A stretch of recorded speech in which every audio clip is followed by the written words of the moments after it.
Inamin ng komedyanang si Pokwang na siya ang bida sa isang blind item na may titulong Comedian aalis na sa Daily Show, papalitan ng dramatic actress.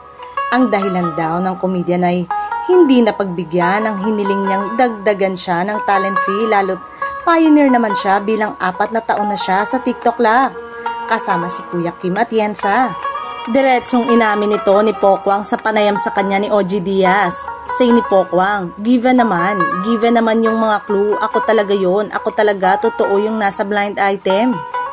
Balik tanong ni OG, kung tinanggal ba si Pokwang sa Kapuso Show na TikTok Lock o hindi na siya nag-renew o hindi na-renew. Every 3 months kasi yung renewal ng kontrata namin, like October to December. Dapat magre-renew. Hindi po ako tinanggal, hindi na ako pumirma. Meron kasi akong konting hiningi sa management, saad ng komedyana. Binanggit ni OG kung nanghihingi ng increase sa talent fee ang kaibigang aktres. Totoo naman, nanghihingi lang tayo ng konting karagdagan. Syempre, alam mo naman, tumataas na rin ang mga bilihin.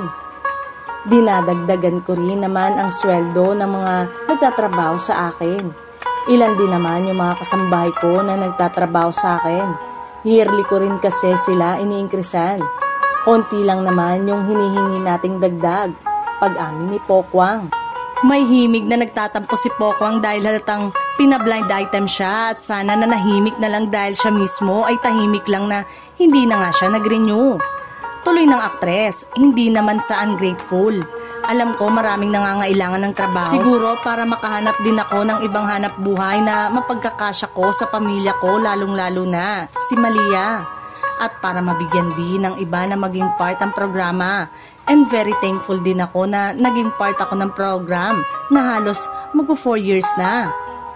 Wala umanong pagsisisi si Pokwang sa pag-alis niya sa TikTok Lock. Syempre, may lungkot din kasi kami ni Kuya Kim, ang original doon. Kami yung nagsimula ng show, maganda yung naging banding namin. Dagdag pa, bilang Pokwang, hindi naman ako nagmamadali for 21 years. Hindi naman ganun kalakihan ang hinihingi ko at alam nila yon.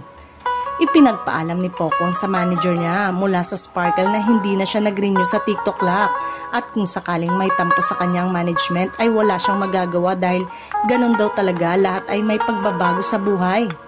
Sa kasalukuyan ay may kontrata pa si Pokwang sa GMA7 at ipinagdiinan niya na natural lang daw ang paghingi ng increase sa talent fee kahit saang kumpanya.